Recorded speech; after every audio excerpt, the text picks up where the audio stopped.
Hi, welcome to Spirit Mail. I'm Cheryl, and this is Daily Mail episode 50. First of all, I want to tell everybody thank you for tuning in last night, and for those of you who've watched the replay, I really enjoyed the conversation with Mr. Kyle Butler. I'm looking forward to having him back. Also, I'm looking forward to Tuesday of next week when we visit with Kelly from Good News. His YouTube channel is called Good News, and before I get into anything else, I need to draw for Roundtable because we have Roundtable Saturday morning and I haven't even drawn names yet. So if I draw your name, please expect an email from me in the next day or so. I will look forward to our conversation on Saturday morning. I will tell you right now, for whatever reason, I had some issues getting in touch with Miss Gail Francacelli, and so I'm inviting her back to be a participant for this Saturday. So, without further ado, who are we going to have besides Gail? We're going to have Soul Journey, My Soul Journey 23. You're an invited participant for Saturday morning. And then we're going to have Nicole Crouch, Styles Go Viral. Okay. And one more. We're going to have, I don't have an email for you, Nicole, Styles Go Viral, so please email me. And then I have another one, no email, Bernadette Hannah. So I need to pull one more just in case.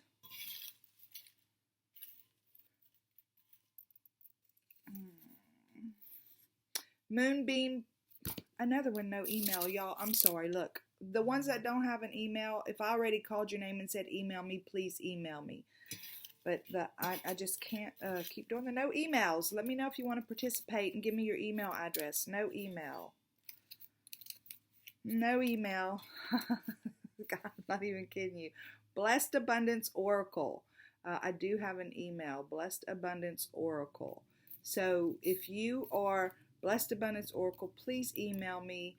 The first one that I called out over here, Nicole Crouch, Styles Go Viral, email me. If you would like to participate in Roundtable, please email me so that I can have your email address whenever we do draw names.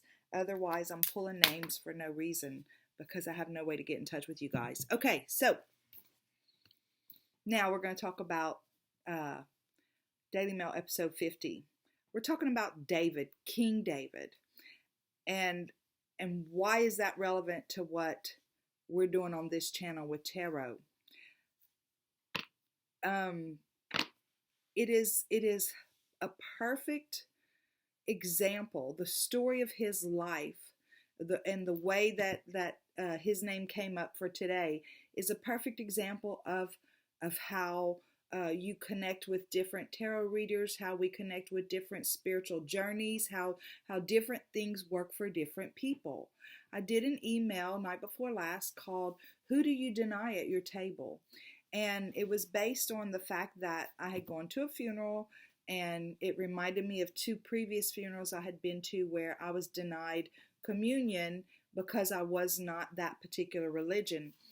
Not just me, but anybody who wasn't that particular religion was not invited to come for communion. They could come and cross their arms and be blessed, but they could not partake in the food. Anyway, somebody in the comments said that they, as far as this Christ-like attitude that I'm talking about, where we just don't deny other people, she was very adamant that, that was very weak and pathetic. And in fact, she preferred the Old Testament King David type of love policies. Okay, so I'm going to leave that there. Another person said, and I must have made reference to King David in the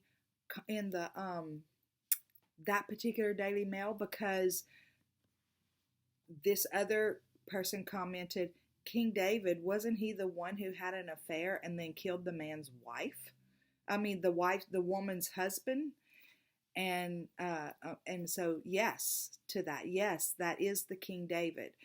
So we have three people in this conversation. Me, the first person who said no Christ-like attitude for me, and then the other one who says, let's condemn King David. And I know that's not really what you're doing. You're questioning the heart issue, right? You're questioning what was going on in his heart. So let's talk about King David and Christ-like attitude.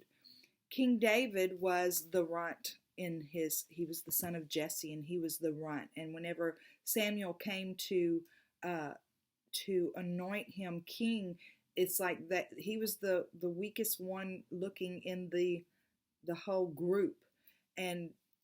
But God told Samuel, it's not the outside, it's the inside. Well, from that point on, when he became king, before he became king, he became the son-in-law of the king, King Saul. And King Saul was very threatened by David. And King Saul was determined to kill David because he felt threatened that David was going to take his throne. So he sends men after David, trying to kill him for time and time again. All this is going on. And whenever David had the opportunity to kill Saul, because David was hiding in a cave, and Saul comes in, and one of David's guys says, hey, look, God delivered him into your own hands. You can take him out. Well, David didn't do that. He cut off a piece of his cloak and let him go. But then he went outside and said, hey, here you are. You've been trying to kill me. And you were right here. I could have taken you out, man. And I didn't. Look, here, I have proof. I was this close to you. I have your cloak. I've cut off a piece of your cloak. I have it in my hands. But I've let you go. And it humbled King Saul. And he said, you're a better man than I am. So, it's that forgiveness. It's that Christ-like attitude. David had it too. David had it too. He did not allow all the hurt, all the inconvenience, all the agitation that King Saul caused him. He did not allow that to ruminate in his heart and let it cause him to be bitter and angry in a way that he would want to seek revenge. And not even seek revenge, defend himself, kill the man that's trying to kill him. No, he didn't do any of that. He just said, he cut off the guy's thing. He says, look, dude, I could have killed you. You were this close to me, and I could have killed you, but I didn't. And so it humbled King Saul, and King Saul said, dude, you're a better man than I am. So whenever you say the Christ-like attitude is weak and pathetic, what David did is exactly the kind of thing that Christ would have done in that instance, where they sought after Christ time and time again to try to they called him names. They called him the devil himself. They called him a blasphemous whatever. People were after him all the time. Christ, Jesus, the Christ, and none of that ever moved him. He didn't try to seek revenge, nor did David. David had that same Christ-like attitude. Now let's go on to the next part where he has an affair, right? So he sees this woman, and he's human, right? And in the flesh, he sees this woman and he lusts for her. So he calls her over and he has sex with her. He gets her pregnant. Not only does he get her pregnant, he decides he's going to have to cover that up, because now that, it's going to become apparent that she's had an affair. He's trying to protect her integrity. He calls her husband off from the battlefield and he says, dude, you need to go home and spend time with your wife. Well, Uriah, the husband, would not do that because he felt a very solemn allegiance to his fellow soldiers that were out on the battlefield. So instead of going home, he just slept on the steps of the palace. And then David says, no, you got to go home. And he refuses. Again, he refuses to go home. So David sends him back into the battlefield. But not only that, he sends him to the front line in hopes that he'll get killed. Guess what? He got killed. So they come to tell him that, that Uriah is dead. So then he marries Bathsheba, and so that this child can have a father. Well, he's thinking everything's okay, right?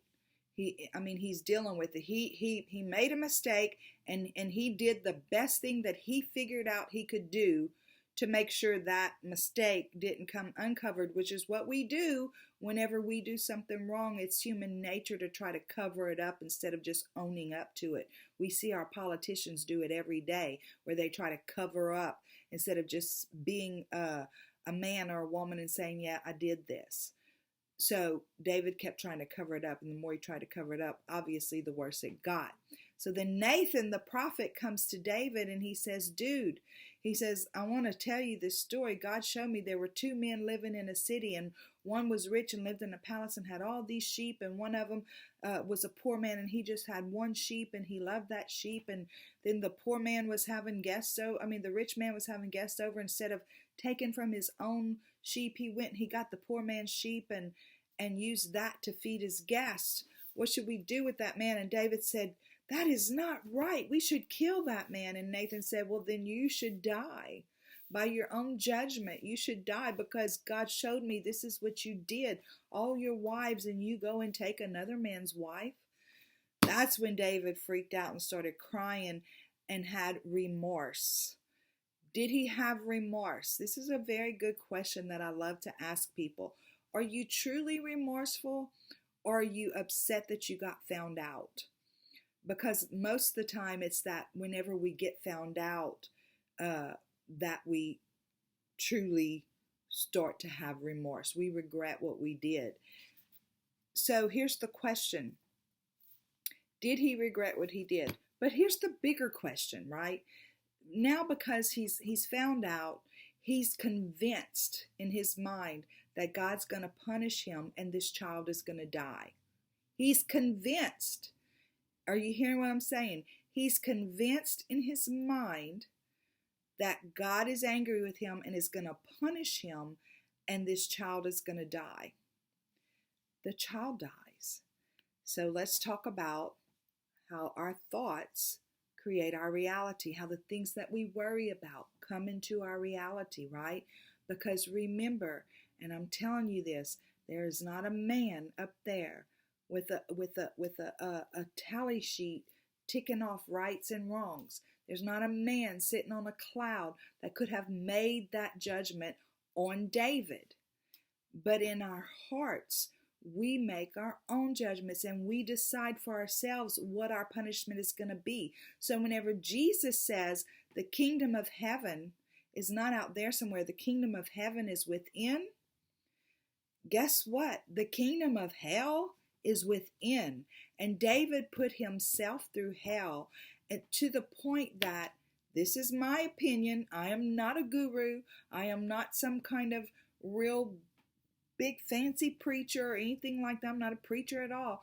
But you look at David's life, and whenever he started feeling the guilt of what he did, and he started worrying that God was going to take that child as a punishment, that's exactly what happened.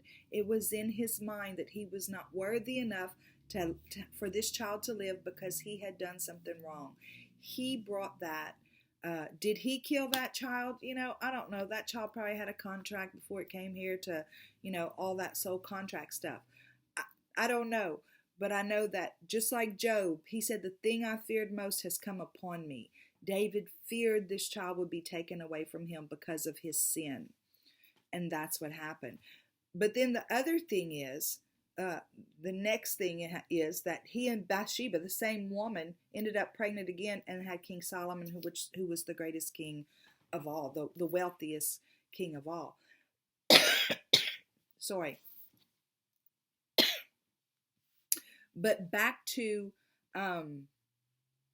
the statement about, wasn't that the man that had an affair and then killed the woman's husband?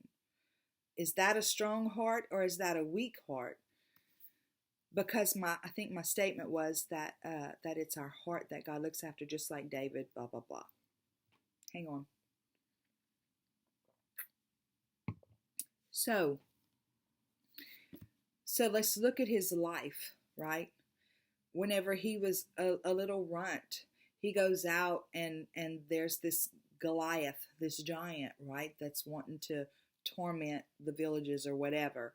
And he, a little runt, takes one little slingshot and saves this village or these people from this giant.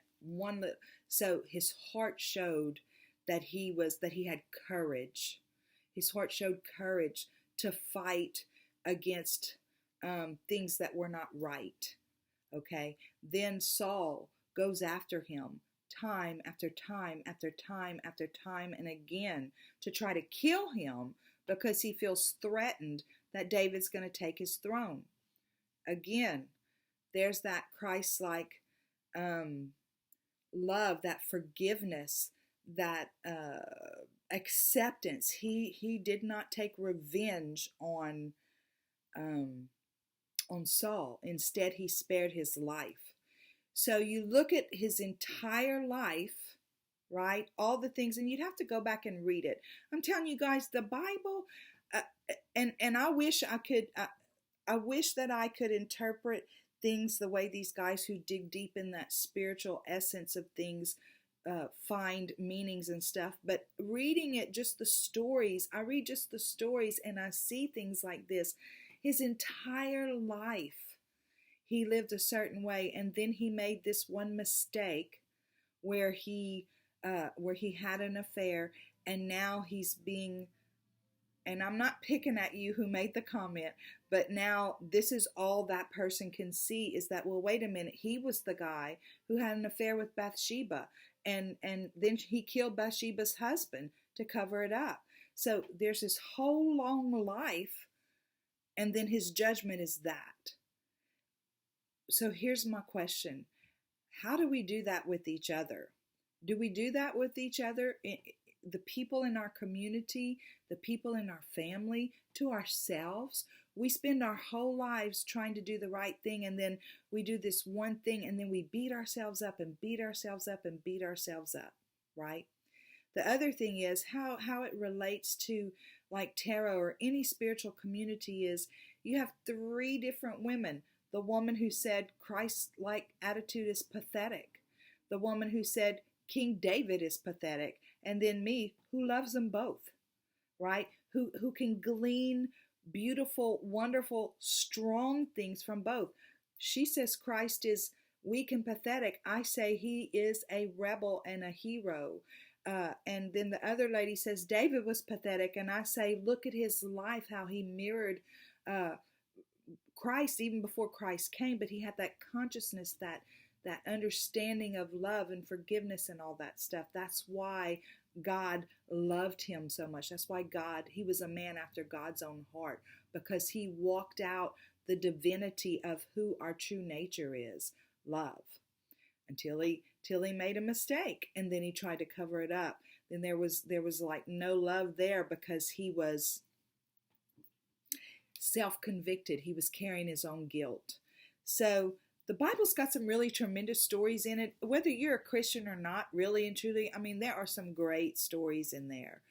And if you read it, I feel like if you really read it and absorb the stories, even without knowing the true deep spiritual meanings of each one, I feel like it's revealed to you in some way, because this about David and this about Christ, I mean, it's revealed to me, and I don't know all the context and all that other stuff, but I can see the heart of people. And even there's another story, real quick, and then I'm gonna jump off. But let me say this first. Really and truly, whenever we all have perception of things, right? So this is the other thing to remember. Just like Kyle and I were talking about last night, how do you know which parts of the Bible are true or which parts aren't? What is your measuring stick? And because, like, you know, Paul says a lot of things in the New Testament. Paul says a lot of things, and I said if I scroll back, because Kyle said that I'll scroll back and see what Jesus said, and I say the same thing. I'll scroll back and see what Jesus said, and if it doesn't line up with what Jesus said, then I think Paul's, you know, got the wrong filter going on. We all have filters. Tarot readers are the same way. We all have filters. That's why it's important whenever you're listening to a tarot reading to use your own inner guidance, to allow your own inner guidance to move you forward, or whatever, as far as that reading goes. Because that tarot reader, it may not be, whether it's me or any other tarot reader, it may not be the message for you, because my experiences and my filter is different than yours, even though we're all filtering from the same place. It's our filters that make the difference in the way that our readings come out. Another real quick story, and then I will do a PS about these stories in the Bible. You know, people read tabloids all the time because they want to see the dirt on people. People spend time gossiping about each other in their communities because they want to see the dirt on people. Guys, go get a Bible. You'll see a lot of dirt on people. This one woman was married to this guy, and this is in the Bible, this guy died before they had a child. Well, in that particular culture, it was important for a woman to have a man in her life, or else she couldn't own property. So then the rule was, the rule was in that society that if the husband died, that she had to marry the brother. So she goes to the father and she says, hey, I need the brother because I need a son. And the father says, okay. He keeps putting her off. And finally he makes one of the guys go and have sex with her, and the guy pulls out, so she doesn't get pregnant, and they never keep their word about giving her an heir so that she can own property. So one day she got her little self dressed up, and she went and stood by the road where she knew the dad would be passing by, and she seduced him as a prostitute. And so he didn't have his wallet or whatever, so he gave her a signet ring or something like that. And she goes back home, and then he gets word that she's pregnant. So he sends word back, or he goes and meets her and, wants to lash out at her because she brings so much disrespect on the family because she became pregnant and not married and blah, blah, blah, blah, blah. And so she says, well, the man that did this belongs to him. And she handed him back his own ring, and he's like, you're a more honorable person than I am. So who have we judged that if we truly knew the story, we'd have to look back and say, you're a more honorable person than I am? Good question for us, right? I love to dig into stories like that and people, and instead of gossiping about people, go see who we can gossip about in the Bible, because there's lots of people to gossip about in the Bible. But there's lots of stories to be understood too. Whether you understand the spiritual stuff or not, I feel like if your heart's in the right place, God's going to show you the deeper meaning in those stories. Okay, God, guides, angels, archangels, and Holy Spirit, I thank you so much for the Bible. And I thank you for tarot as a tool. And I thank you for all the people who are so hungry for understanding about how we're supposed to navigate this world. Show us clearly, what is the PS? Is there something I could have said better, or something I might have missed, or just something extra at all? I thank you for clear and concise messages. Thank you for love, light, and prosperity. And I thank you for clarification, confirmation, and validation. Remember about filters. Everybody's got a filter. Every channeled message you hear on YouTube or any other place is a channeled message going through that person's filter. So that's why sometimes it resonates and sometimes it doesn't. When you're listening to different people, their filter has a lot to do with their personality. Everybody's does. Okay, look. This is what God, Spirit, the Creator, the universe, whoever it is that you talk to, this is what they're saying. You're meant to live a life where your cup runneth over. So what are the cups about? It's about love. It's about, fulfillment. It's about celebration. This is the kind of life that we're supposed to have, where there's an abundance of all of that stuff, right? And whenever we focus on who we are and how we can be better, how we can find this, when we don't look at other people and what's going on in their lives, we can focus on what's going on with us and how we can get that connection better. There you go again, that generational legacy type abundance. God is, and I keep saying God again, this is not some old man sitting on a cloud. That's not who God is. It's the intelligence that created this universe, this multiverse, right? And it's energy. It's not a human being like you and me. But the intention was for us to all get out here and experience life abundantly and more abundantly. And we're at a place right now where things are starting to shift, where our eyes are opening and we can change, truly change the trajectory that our descendants will move on, where we can let them out of the box of religion and bring them into the world of relationship with that creator. It's time for transformation, y'all. Old ways are going away. Old ways are going away. And you know what? If you can't understand these stories in the Bible, find the stories somewhere else in other sacred texts or somewhere. Get quiet with yourself and allow Spirit to talk to you and transform you and give you that birth, that rebirth from deep inside of yourself, right? Where you become powerful in who you are, powerful in your understanding of what it is we're here for, because this is what we're here for. This is why we all came, to enjoy this life to its fullest. Truly, this is what we're here for. And this is what God, ultimate intelligence, original creator, original source of everything, has put in place for us, has set the energies in place for us. We've set up little obstacle courses for ourselves. That's definitely true. But we're also all equipped to overcome it. Okay, guys, that's Daily Mail episode 50. Thank you so much for stopping in. I can't wait to see you again next time. And until then, have a super duper day. Bye.